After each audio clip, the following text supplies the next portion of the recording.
Alhamdulillah,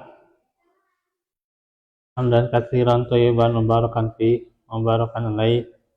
Asyhadu an la ilaha illallah wahdahu la syarikalah wa asyhadu anna Muhammadan abduhu wa rasuluh alladzi la nabiyya ba'da. Alhamdulillah, katakanlah kita kembali lagi dalam majelis ilmu di hari ini, di hari Kamis yang sejuk ini ya, yang sudah turun hujan. Ya, semoga Allah juga terus memberikan pada kita kesejukan dalam pelajari ayat-ayatnya dan terus nyaman dalam mempelajari ayat-ayat Allah dan juga sunnah Rasulullah. Melanjutkan putar di mana janji dan balasan kepada orang-orang yang beriman dalam Al-Quran, yakni poin yang selanjutnya yang ke-9, bahwasanya Allah tidak akan memikulkan beban kepada mereka kecuali beban yang mereka sanggupi. Allah firman, walladzina amanu wa amilus solihati la nukallifu nafsan illa wus'aha ulaika ashabul jannah hum fiha khalidun. Dalam surah Al-A'raf ayat 42. Jadi bagaimana orang-orang yang beriman itu yang mereka adalah sebagai penghuni surga.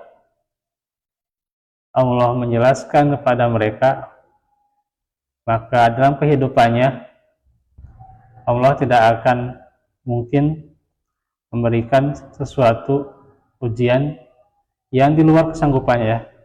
Jadi apapun ujian yang dialami oleh seorang mukmin, bahwa itu adalah sebagai batas kemampuannya gitu ya, dan bahwasanya dia tidak akan diuji di luar batas kemampuan dia gitu ya.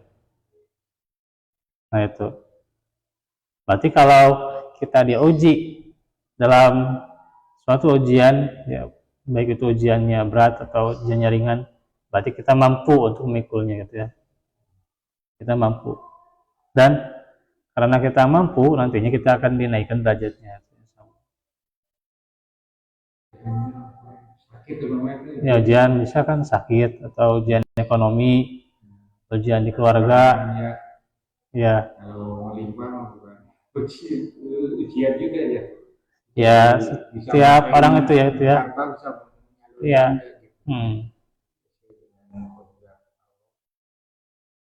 Setiap orang itu diuji, mau kebahagiaan maupun kesulitan juga ujian. Ya. Pasti itu adalah sesuai dengan batas kemampuannya. Tidak pernah Allah berikan di luar batas kemampuannya.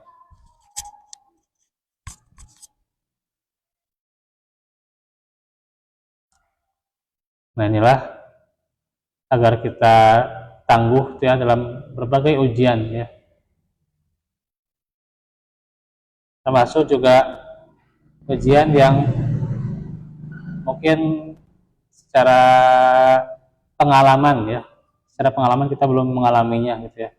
Tetapi Allah berikan ujian itu agar kita lebih naik derajatnya gitu ya.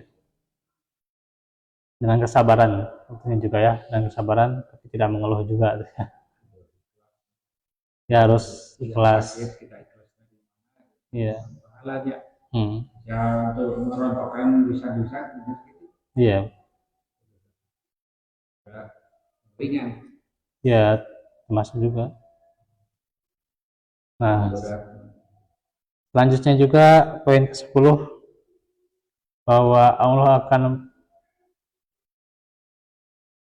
memberikan ya, kepada seorang hamba ketinggian derajat. Bagaimana dalam surah Yunus ayat 2. Akan linnasi ajaban an auhayna ila rajulin minhum an anzirin nasa wa basyiril ladzina amanu anna lahum qadama sidqin inda rabbihim. Qala al-kafiruna inna hadza lasahirum mubin.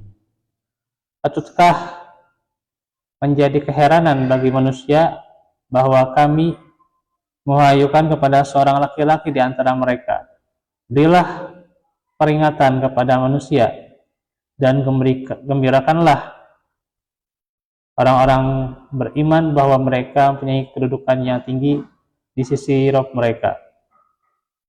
Orang-orang kafir berkata, sesungguhnya orang ini Muhammad benar-benar adalah tukang sihir yang nyata.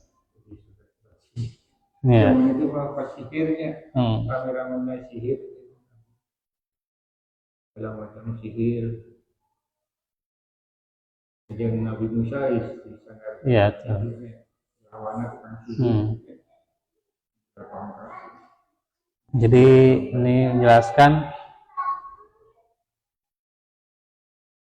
bahwasanya orang yang beriman itu punya derajat yang tinggi di hadapan oleh Allah, itu ditinggikan ya. Nah, Allah ditinggikan atas keimanan mereka, atas dakwah mereka juga ya.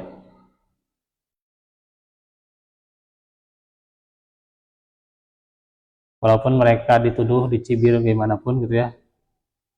Zaman sekarang ini juga dicibir bagaimana dakwah Islam, dakwah tauhid. Ya, dakwah pada syariat kan kadang dicibir.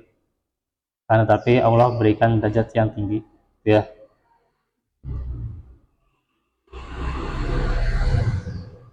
Poin yang ke-11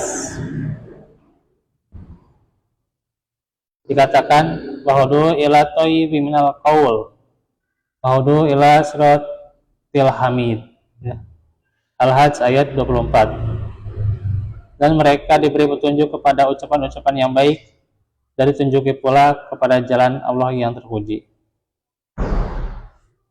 Al-Hajj 24 ini menjelaskan bahwa orang-orang yang beriman diberikan petunjuk dengan apa? Ucapan-ucapan yang baik ya, dengan firman Allah, dengan sunnah Rasulullah ya.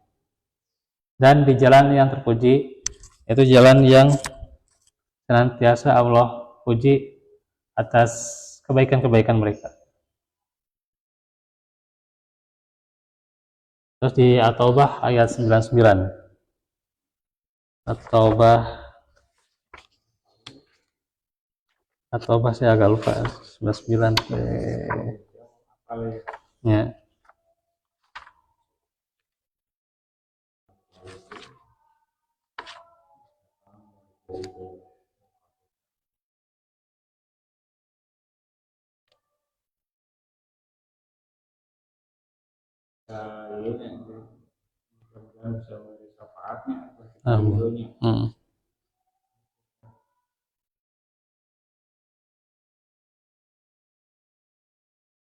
Nah, dikatakan wa minal a'rabi may yu'minu billahi wal yawmil akhir wa yattakhidhu ma yunfiqu qurbatin indallahi wa salawatir rasul ala innaha qurbatul lahum sayadkhiluhumullahu fi rahmatih innallaha ghafurur rahim. Dan di antara orang-orang Arab Badui itu ada orang yang beriman kepada Allah dan hari kemudian dan memandang apa yang dinafkahkannya di jalan Allah itu sebagai taqarrub ila Allah ya, mendekatkan diri kepada Allah dan sebagai jalan untuk memperoleh doa Rasul. Ketahuilah sesungguhnya nafkah itu adalah suatu jalan bagi mereka untuk mendekatkan diri kepada Allah. Kelak Allah memasukkan mereka ke dalam rahmat surganya. Sesungguhnya Allah Maha Pengampun, Maha Penyayang. Dan juga orang yang beriman, orang yang dilindungi oleh Allah Subhanahu wa taala. Setelah bagaimana janji dan balasan kepada orang-orang yang beriman.